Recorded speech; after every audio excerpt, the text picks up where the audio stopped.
The moment Rachel Carter stepped onto the Lone Peak shooting range, the air changed. You wouldn't notice it at first. She wasn't dressed for attention. Faded jeans, a plain flannel shirt, and her brown hair tied into a no-nonsense ponytail. She looked like any tired single mum, maybe there to pick up a forgotten lunchbox or ask about summer camp spots for her son. But she wasn't. She walked with quiet purpose, her eyes scanning the open lanes and surrounding hills, as if calculating something no one else could see. Still, she kept her head down. She knew better than to draw attention, especially here. The Lone Peak Range wasn't just any shooting range in central Texas. It was a shrine to Southern masculinity lined with custom-built rifles, Old Glory flags, leather armchairs, and bourbon-fueled boasting. Its walls boasted decades of trophies from men who referred to their firearms by name and who believed that real power belonged to those who could shoot, drink, and shoot again. Rachel had signed up for the spring competition weeks earlier under her real name. She'd even paid the full entry fee, but that didn't stop the smirks when she walked into the check-in booth. "You sure you're in the right place, ma'am?" the clerk asked, eyeing her up and down. "I'm here for the competition," she said simply, sliding her ID across the counter. A pause, then a snort. "Well, I'll be. Bold move, lady." Word spread fast. By the time Rachel made her way to the practice lanes, whispers had started. Men leaned into one another like middle school boys passing notes. "She's probably here to watch her boyfriend shoot. Maybe she thinks it's Ladies' Day. She holding that rifle like a broomstick." Then came the laughter, quiet at first, then louder. It crescendoed when Mike Tanner, one of the range's senior instructors, sauntered over like a gunslinging sheriff in his own private western. Mid-50s, barrel-chested, with a Lone Star badge on his vest, and the kind of smirk that only comes from decades of unchecked authority. "That's not how you hold a rifle, sweetheart," he boomed, yanking the weapon gently but firmly from her hands like he was rescuing a child from danger. "You're more likely to shoot yourself in the foot than hit a paper plate." The crowd roared. Phones came out, some recording discreetly, others not even pretending. One guy shouted, "Someone get her back to the kitchen where she belongs." Rachel didn't flinch. Her knuckles whitened slightly as she clasped her hands behind her back. She said nothing, just stared at the firing lane ahead like it was a door she still intended to walk through. But the humiliation didn't stop there. When she walked toward the equipment check, a man in a camouflage vest stepped in front of her and pointed toward a smaller crowd of women seated under the observation tent. "Wrong way, darling. That's where the cheerleaders go." She gave a half smile. "I'm not here to cheer." At the rental counter, she requested a standard-issue Remington.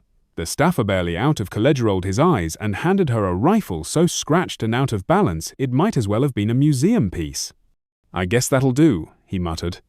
By the time Rachel reached her assigned lane, she knew exactly what was happening. This wasn't just disrespect, this was orchestration. She'd been given Lane 9, the worst on the field bad lighting, a sloped foundation, and a history of accidental misfires blamed on everything from wind to defective equipment. And just to make sure the point landed, they announced it over the PA. "Lane in a reserve for our special guest. Hope you're ready, Miss Carter?" Laughter again, bitter, brash, like wolves toying with a lamb. Rachel didn't react. She placed the rifle gently on the table, adjusted the strap on her ear protection, and crouched slightly to examine the sight alignment. Her motions were small, practiced, almost reverent. That's when Gary Whitman, president of the club and three-time state marksman, strolled by with a coffee cup and an audience of board members behind him. He stopped, narrowed his eyes behind expensive bifocals, and took her in like she was a typo on a resume. "You sure about this division, Miss Carter?" he asked, glancing at her registration. "You're not trying to make some kind of statement, are you?" "No," she said. "I'm just here to shoot." Whitman scoffed.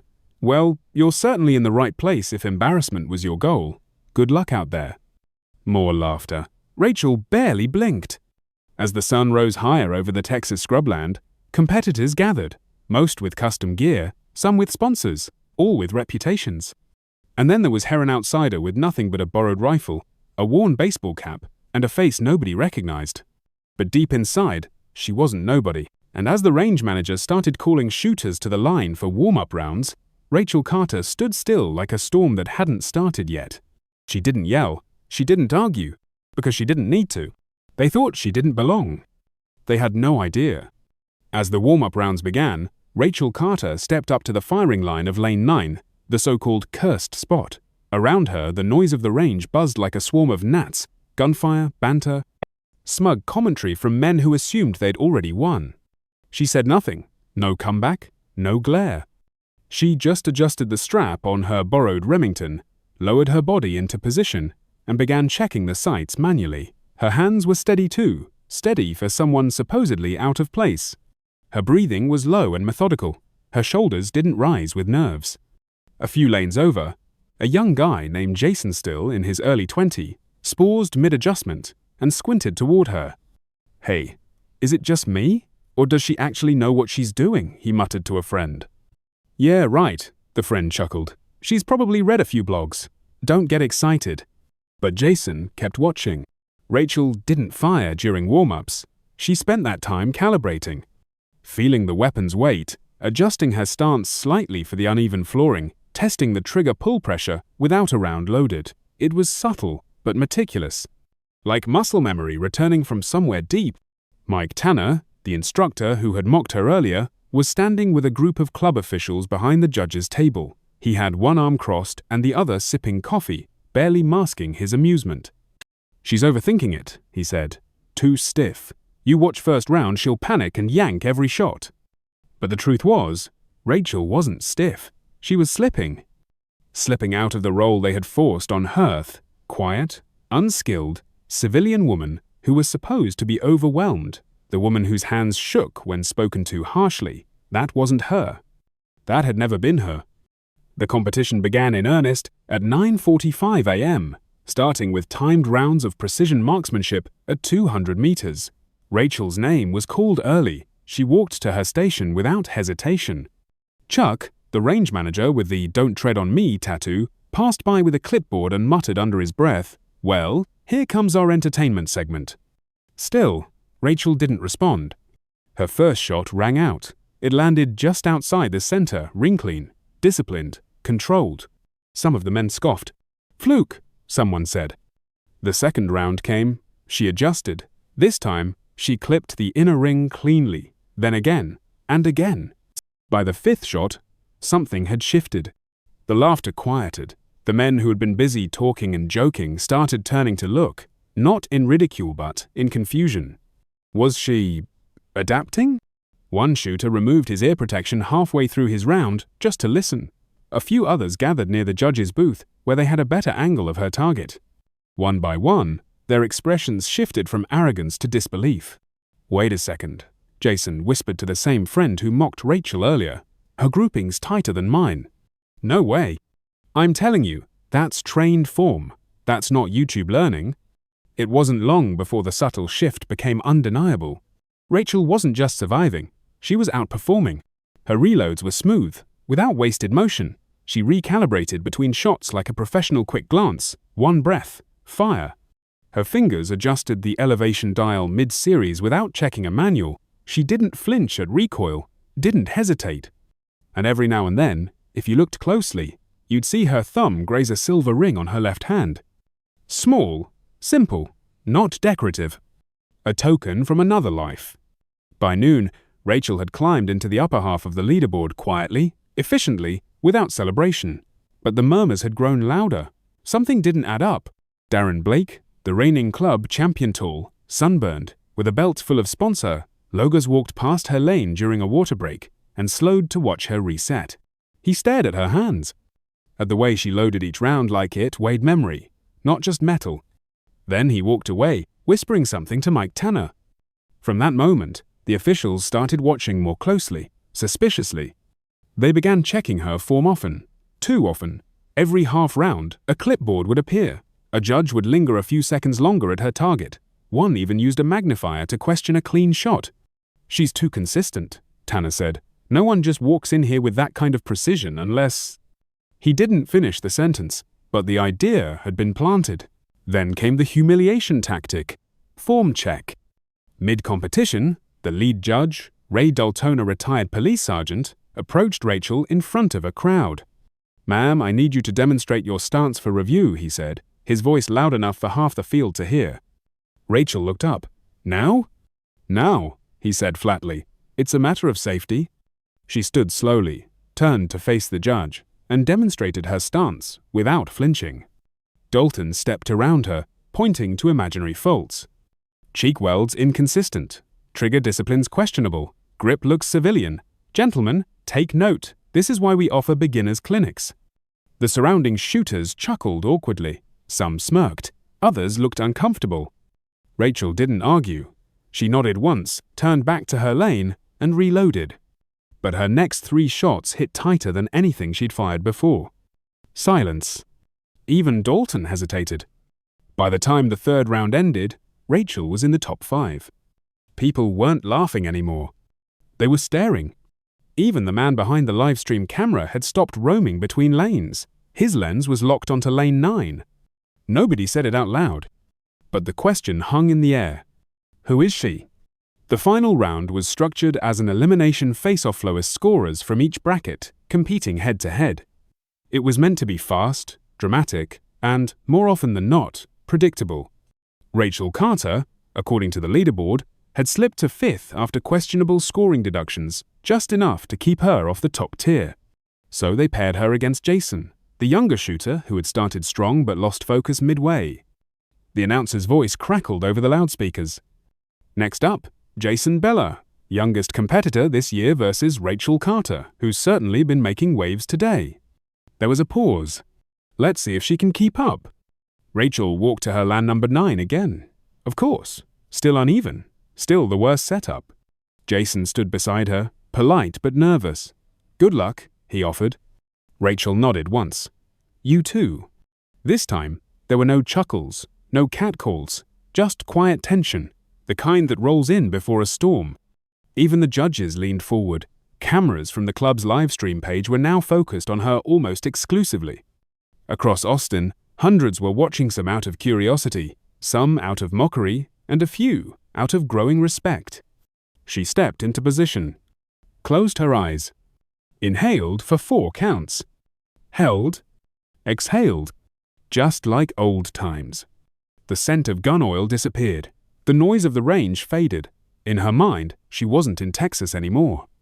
She was somewhere east of Kandahar, years ago, crouched on a craggy ridge under a red Afghan sky. Her spotter's voice rang faint in her memory. Wind 3 knots, northeast. Adjust 2 clicks left. Wait for the shadow. Hold, now. Rachel opened her eyes. The chatter stopped.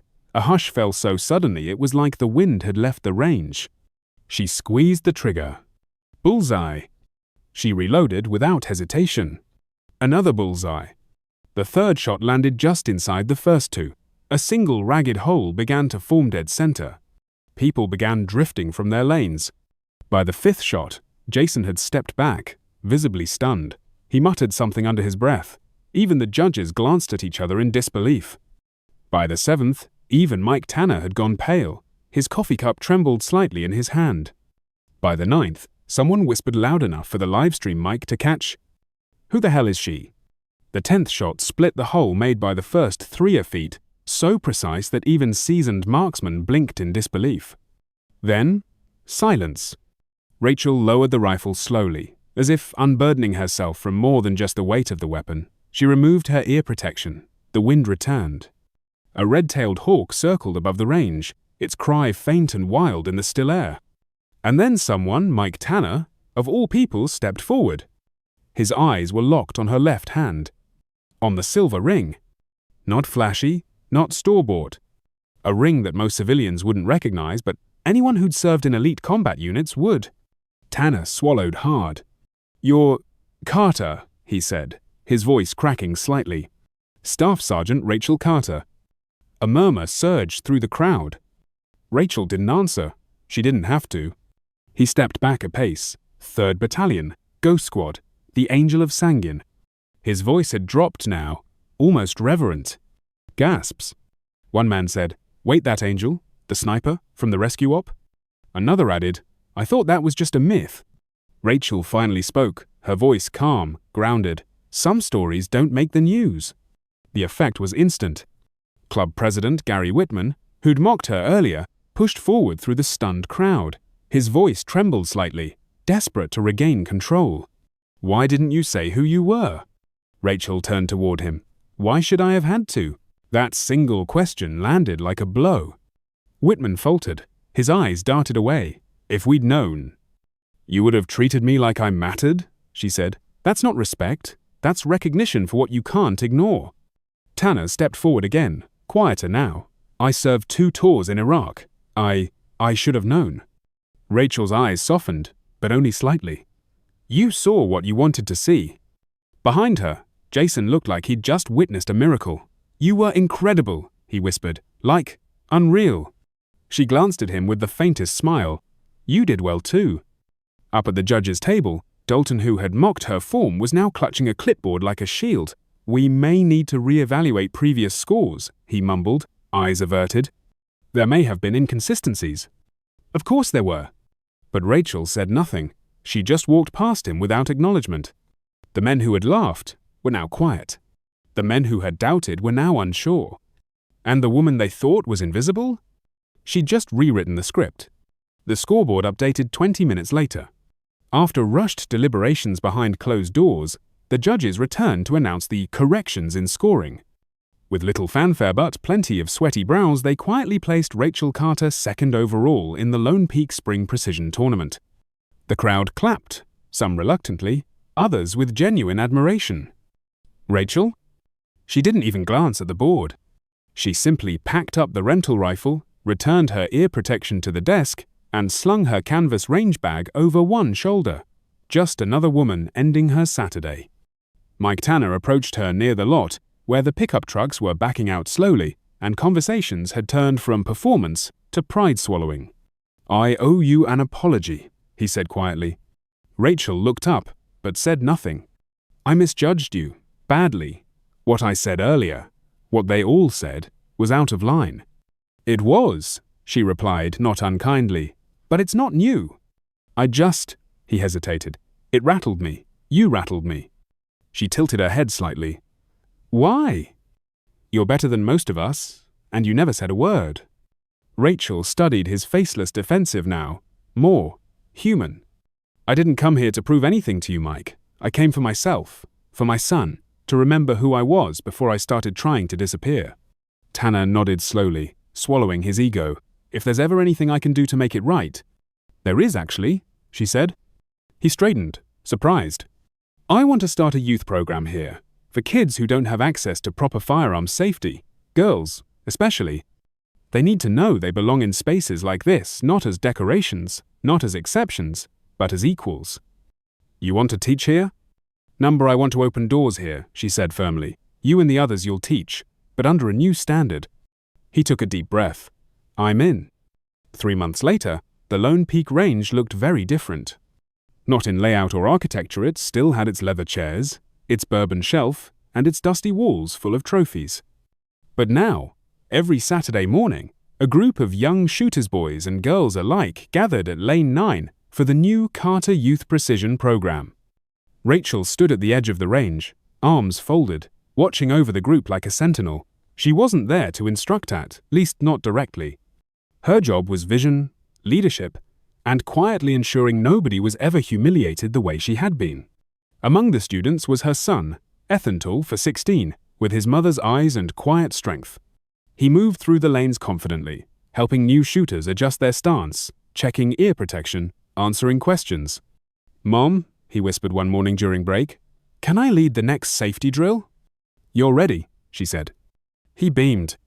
One afternoon, Darren Blakether, former club champion who had snickered with Tanner months before, showed up wearing a hunting jacket and an expression that wasn't smug anymore.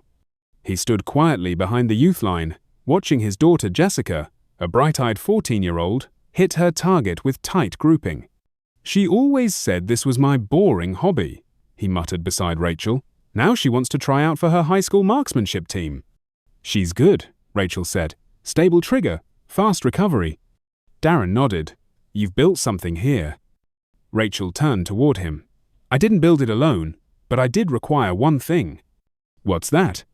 That people stop deciding who belongs based on what they assume. He swallowed and nodded. Fair. Then, after a pause, he said, she calls you a role model, thinks you're some kind of legend. Rachel looked toward the sunset, the breeze shifting her hair ever so slightly. "I'm not interested in being a legend," she said. "I'm interested in being the reason they don't have to fight so hard to be taken seriously." Later that evening, as Rachel and Ethan drove back home down the familiar stretch of Mopac Expressway, the Austin skyline glowing against the dusky sky, Ethan broke the silence. "Mum, can I ask you something?" "Sure." "When you were at the range that first day, why didn't you just tell them? About who you were? About Afghanistan? About the Ghost Squad?" Rachel glanced at him, thoughtful. "Because it wasn't about what I'd done," she said. "It was about whether they could treat someone they underestimated with dignity, without being forced to." Ethan nodded slowly, processing. "But still," he added with a grin, "bet it felt good hitting that 10th bullseye." Rachel laughed. "Yeah, that part was worth every second." She turned into their apartment complex as street lamps flickered on. Ethan hopped out to grab his gear bag, and Rachel sat for a moment longer, watching the glow reflect off her windshield. She reached up, instinctively touching the silver ring on her left hand. It no longer represented a past she was trying to hide. It was now part of her story, open, unashamed, and powerful. True strength doesn't always raise its voice. Sometimes it waits calm, steady, and undeniable. Because the most powerful victories don't come from silencing others. They come from remembering exactly who you are, and choosing to rise anyway.